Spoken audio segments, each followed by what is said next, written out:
Alright guys, and welcome back to the Saints View, the channel for something content for a brand new series here on the channel. That is our top 10 series regarding Southampton, where we look back on the top 10 for different categories and sort of have a chat basically about Southampton and its past, I guess. And in this video, we're going to kick off with my top 10 players to have played in a Southampton shirt, but who have played throughout our most recent time in the Premier League, which is stretching to 7 years, and we're almost in our 8th consecutive season. But before we get into the video, guys, do make sure you're subscribed to the channel. We're almost at 500 subscribers. We may even be there by the time this video is up. We're on the road to 1,000, so if you can subscribe, we'll get there sooner. And make sure you're following us on Twitter and Instagram for exclusive content you don't want to miss. I also made a video about it the other day. These bad boys, we are back in stock of the Ralph Hasenhüttl stickers. If you want a closer look, I did make a video on it. If you want to buy a couple of these or one, however many, just get in touch with us on Twitter or Instagram. Just DM us and we'll give you the relevant information as to how you can buy your required quantity. Right then, let's get into the video. Now, quick disclaimer, this is my opinion. I don't want any backlash about this. If you disagree, that's absolutely fine. Let me know in the comment section and why you disagree. We don't need any uncivilized beef. We're a very civilized channel here on YouTube. So if you disagree with any of my suggestions, let me know why, who you put in that position and why, and then we can have a civilized debate about it. Now, starting off at 10th, I have put a current Southampton player in Nathan Redmond. Already, this is quite controversial, but for me, I think in the past season, he's warranted a spot in this top 10. We haven't had many quality wingers over the course of our spell in the Premier League. And for me, I think he's been one of the best wingers we've had at the club in my lifetime. His first season was very good. He scored 7 goals in the Premier League and a couple in the Cups. I mean, I think you have to look at that goal against Liverpool in the first leg of the League Cup semi-final at St Mary's. It has to be the biggest goal he's scored for us without a doubt. Inevitably, it came on to be quite decisive because Liverpool didn't even score in the tie. So even if we hadn't scored at Anfield, we would have gone through. It was a shame that he just didn't work under Pellegrino. He was no short of useless, to be honest. But this past season, he's been anything but deservedly player of the season. And for me now, he's probably the first name on the team sheet. Our main source of goals and assists. He is the biggest threat we've got when it comes to going forward. And we have to keep him for at least another season, if not 2, because he's only going to get better. I do think a big team will swoop in at some point, but we have to make the most of him now, because I do think he, like I said, he can only get better. And there are other players that could have replaced him, but I think he's been loyal to the club. Well, it's not like he's had a chance to move elsewhere, but he's been here for 3 seasons, looking likely that he'll be here for another one, making it his 4th. I think he's been a very good servant to the club so far, and he'll only get better. In 9th, I've put Jay Rodriguez. Now, for me, whenever I look back on Jay Rod's Southampton career, it's bittersweet, you know. That injury was just shocking. Really disappointing how badly it affected his career in a Southampton shirt. It's great to see that he's done so well this season in the Championship with West Brom, one of the top scorers in the league. But he should be a Premier League striker still. If it hadn't been for that injury, he'd still be a Premier League striker. You know, he was off to Brazil. He was going to England. He was going to the World Cup with England, and it just didn't go well for him. He was one of our first signings being back in the Premier League. At the time, our record signing as well. And across the 4 seasons where he made appearances for us, he scored 26 Premier League goals, which I think isn't actually that bad when you look back at how poor he was. You can argue after his injury when he did come back. I think most of those goals obviously came in the 2013-14 season when he was absolutely unplayable under Mauricio Pochettino, and unfortunately ended off with that injury that kept him out of the World Cup and kept him out for the entirety of the 2014-15 campaign. He obviously came back in 2015-16, scored the penalty against Midtjylland in the Europa playoff, but unfortunately we didn't get through. And then later on in the 16-17 season under Claude Puel, after another season of injury problems, got 5 Premier League goals and a couple here and there in the Cups, and also one in the Europa League against Sparta Prague, which was nice to see. So yeah, like I say, you can probably tell from my expression, it's always bittersweet looking back at Jay Rodriguez, but I think definitely he was there for a long time. He deserves the recognition as one of the best Southampton players through our time in the Premier League, and deserves that recognition, which is why I've put him 9th. Now at 8th, which also might be quite controversial, I've put Shane Long. We can argue that he's been a donkey for the past 2.5 seasons up until Ralph Hasenhüttl's appointment. You know, he had missed a lot of sitters. He just was useless. His goal record was atrocious. But when you look at the entirety of our time in the Premier League, he's been here for the majority of it. Signed in 2014 under when we just got Ronald Koeman in, and he's been here since. I do think he's been one of our better players and a fantastic servant. And the stats do suggest that, 25 goals in the Premier League is quite good in my opinion, especially when we look back at how useless he was. I hate using that word, but how useless really he was under Claude Puel and Mauricio Pellegrino. Even Mark Hughes, you could argue to an extent. But Hasenhüttl revitalised his career, had a very good end to the season, which is why he'll be an asset for us next season, in my opinion. Probably our second best striker as it stands. But he's also scored some big goals, a couple in the cup here and there. But for me, it's got to be that goal at Anfield in the second leg of the semi-final to send us to Wembley. That goal was just so special, and it was so nice to see a player like Shane Long, who'd been here for a couple of years, who was one of the big players whilst we were under Koeman, and he's hanging around and all of that. It meant so much. Obviously, a big occasion as well, big stage. It meant us going to Wembley. I mean, that probably the most celebrating I've done for a goal scored by Southampton, honestly. And I think when he does leave, when the time comes, it might be at the end of this season coming up, he deserves a massive send-off. Now in 7th, I've put Ryan Bertrand. Like Long, it's also kind of because he's been a good servant for us. It's signed at the same time as Long, initially on loan from Chelsea, but he just had enough of being part of that awful Chelsea loan system, signed permanently in 2015. And, I think since he came in on that loan deal, he's been fantastic for us. Scored a couple of goals here and there. That one against Arsenal away in the League Cup quarter-final, in that fantastic run. We've already talked about a couple of the goals in that run. That run was fantastic, and that goal was also fantastic. I mean, I think that for me is probably the best goal he's scored in terms of importance. The one against Leicester at the beginning of the season just finished was obviously the best technically in my opinion. So for me, I think you look back and he's been very reliable. The past season, there have been some times where he's been a little bit shaky, but when he was out injured for a couple of months, we massively missed him, and it was clear to see on that left-hand side we had a major disadvantage out there. And, he's got everything, hasn't he? He's got the pace, he's got the crossing ability, and he puts in a good couple of tackles here and there. I think all round he's been a very good servant. He deserves another season at least as being our first choice, and then maybe next summer or 2 summers' time we will be looking to replace him with another long-term left-back, because by then he would have been here for a good number of years. Now in 6th, I put Graziano Pella. Unfortunately, Graziano wasn't here for too long. It was more of a last chance to play for Southampton and last chance really to play for Italy, which both he got, obviously. Signed by Ronald Koeman. It looked inevitable as soon as Koeman signed that he was going to sign one of Koeman's favourite players to bring in after their time at Feyenoord together. And you look back, over 2 seasons, 23 goals in the Premier League. That's pretty good going compared to some of the useless strikers we've had since he's left. And I think it was a shame that he left because, it was that time where China was offering so much money and he was one of those players that got offered a massive salary. And we got a decent price for him, in my opinion, anyway, for an ageing striker. And would he be in the team now? No, I don't think he would. What's he, almost in his mid-30s? He definitely wouldn't be getting into the team. But, the goals he scored were crucial. I think, for me, my favourite must be the one away at Stamford Bridge when we won 3-1. I think that goal just sealed a fantastic win and one of the most memorable wins in my lifetime as supporting this club. Going to the reigning Premier League champions, yes, they were struggling at the time. Throughout that whole season, really, we went and won. And it was one of the big results as we went on to finish 6th. And for me, he scored a couple of really good goals. I think the bicycle kick against QPR was probably technically his best. We just missed that physical presence still, I think. I think Danny Ings is probably the best striker we've had since his departure. But unfortunately, his injury record hasn't helped. And so I still think we do need to replace Graziano Pella. It's almost been 3 years since he's left. And we still need to replace him, which says a lot about our recruitment over the last couple of seasons. Big physical presence, big personality on and off the pitch. Really nice guy, really good player as well. So, Graziano, we miss you. Now, into 5th, this player would be higher up if it was an all-time Southampton list, but it's not. It's just based on the time in the Premier League. But what a time in the Premier League. It was just the 2 seasons.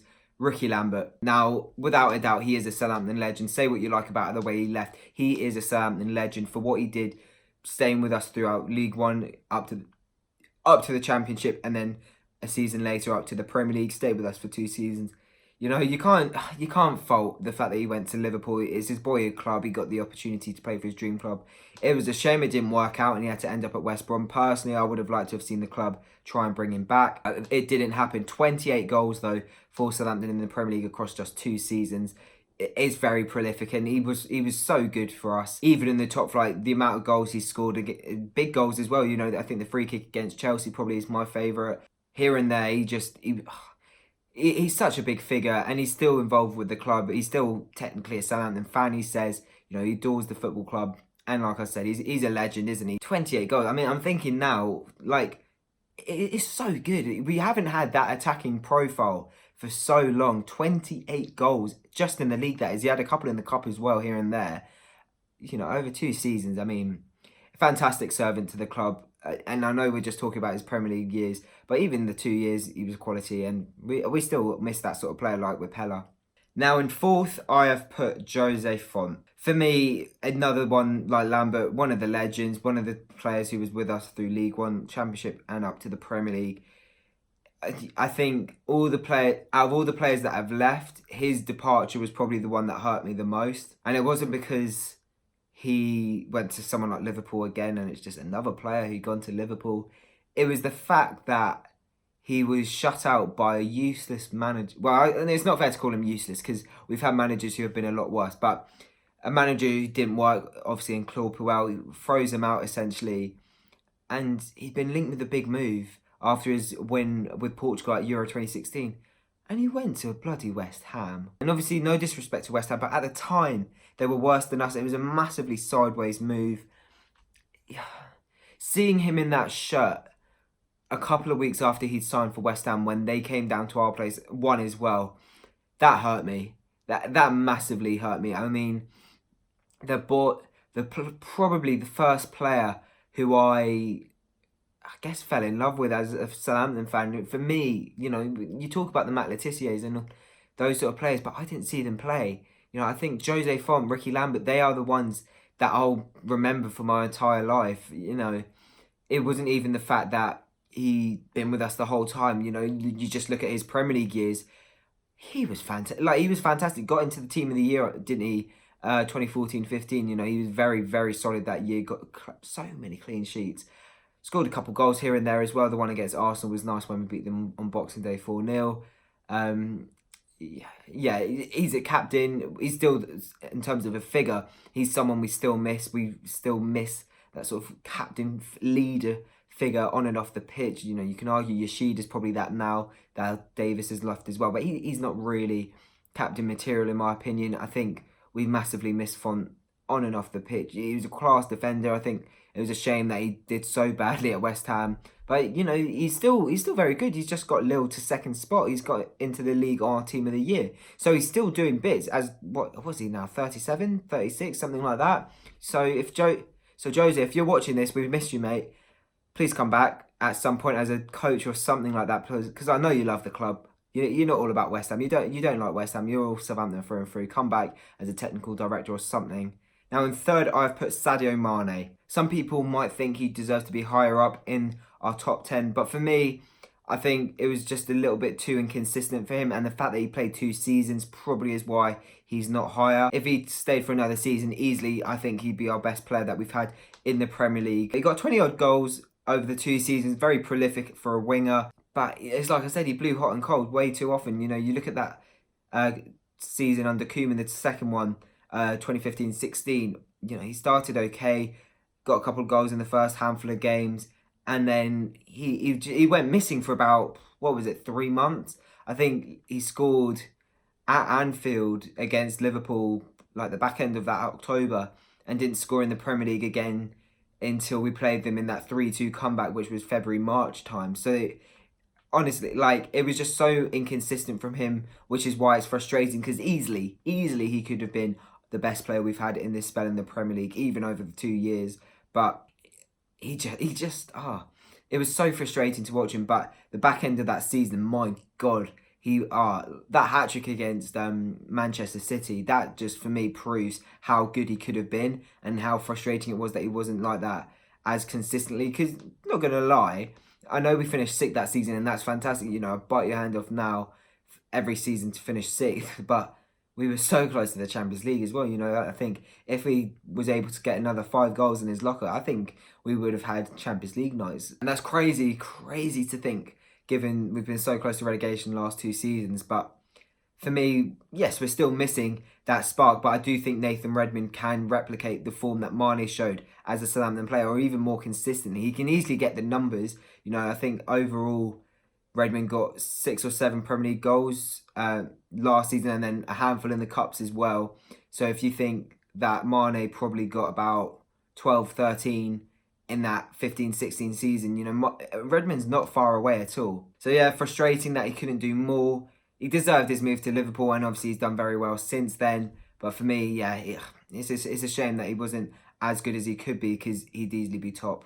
Now, in seconds, people may disagree with this or agree or think he should be higher. I'm not too sure. But yeah, it's Virgil van Dijk. I know a good chunk of our fan base hate to talk about Virgil van Dijk, but I don't want to call them petty, because I don't think it's petty at all. I think the way he left was really disappointing given how good he'd been. But you can't blame him for wanting to leave the club. I mean, we were in a bad situation. Pellegrino wasn't doing anything useful at the time. Liverpool were at the start of a really big project, which obviously now they're very much well into, getting 97 points, winning the Champions League. You know, they're in a very good place, and he's been at the core of that. And I think he could be top as well if he'd stayed a bit longer, and if he hadn't gotten that injury. That injury, I think about it most days to this day. And you know, when he got absolutely stomped on in the shin by that little rat Jamie Vardy, like, we would have won the League Cup. If Vardy hadn't slid in, I am confident we'd won the League Cup, because we would have had a physical presence at the back who would have been able to sort of battle a bit more with Ibrahimovic. It was unfortunate for Stevens. You know, he hadn't had much first team experience. I thought he'd done okay to an extent at that point, but against Ibrahimovic, that physical presence, he was never gonna beat him in the air at all. So yeah, bittersweet with that one, but scored a good couple of goals through his 2.5 years at the club. I think the one against Inter at home to win us the game 2-1, I think that was a massive goal. Probably the best he's scored. Defensively, he was obviously very good for us, putting a lot of good tackles. And the fact that we got him for about £13 million it's an absolute joke when you look at the transfer market today. You know, the fact that we sold him for 75 million. I think right now he's probably worth, well, if Neymar was worth 200, I honestly think he's probably worth £400 million. No joke, for me, he's the best defender in the world. Be bitter about it, given the way he left the club, but he is the best defender in the world, and he probably will end up winning the Ballon d'Or, because he's just that good. So for me, definitely the best defender we've had ever. We're still missing that sort of presence on the pitch. He just won everything. It's no surprise that he's gone on to become the player that he is. It's just a shame that we couldn't enjoy him for longer, and that he couldn't lead us out in the League Cup final and win us that trophy. Now, the best player, in my opinion, throughout our most recent spell in the Premier League, which could be quite controversial for people, but for me, it's Dusan Tadic. And that's got nothing to do with the fact that he's gone to Ajax and become an absolute superstar. It's the fact that I think he went under the radar a little bit with the stats. I had a look at them today. Over the 4 seasons at the club, he got 27 assists in the Premier League. 27 assists and more than 20 goals. So his goal involvement was 50 goals over 4 years for a midfielder. I mean, those numbers are ridiculous when you look at the players we've got at the moment. You know, we could get close to that with some of those guys. I think Ward-Prowse is probably the closest, Redmond as well. But for me, 50 goals involvement is just unreal. When you think about how inconsistent he was in the second half of his Southampton career under Puel and Pellegrino, and then Hughes for a little bit. He just blew hot and cold too often. But I think the fact that he stayed for 4 years and did well for 4 years is probably why, for me, he's the best player we've had. You know, he was that creative spark. He was always the player you look to make something happen, in my opinion. When we had Mane as well, you can argue him as well. And looking back, I would love to have 2015-16 Dusan Tadic back any day of the week. You know, the amount of assists he got was just unreal. You know, he got goals as well, and I think that was the big thing of his game. He got the numbers, sometimes not recognised for the assists, because everyone likes to see the goal stat. you know, the way he transformed at the end of his career when he had to keep us up. He pretty much single-handedly kept us up. I can't lie. Though I know he didn't get the win against Chelsea, but he scored there. The brace against Bournemouth, I mean, the two most important goals he scored in a Southampton shirt, without a doubt. You know, over the whole time he's been at the club, he was at the club. I think probably the goal against Man United when we won 1-0 in Koeman's first season, I think that's probably one that I look back at with fondness, but it has to be the brace against Bournemouth for me. You know, if we hadn't won that game, we'd be down. We'd probably still be a championship club, not gonna lie. I don't think we would have come back up straight away. And it's fantastic to see him towards the back end of his career doing so well for Ajax, scoring worldies at the Bernabeu, you know, almost getting to the Champions League final. So I really enjoyed watching him, and sometimes I didn't feel like he got the recognition he probably deserved. Alright guys, that is the end of the video. If you have enjoyed it, let us know in the comment section below. Leave a like if you want to see more top 10 videos. Remember to subscribe if you haven't yet already. Follow us on our socials, and we'll see you in the next one.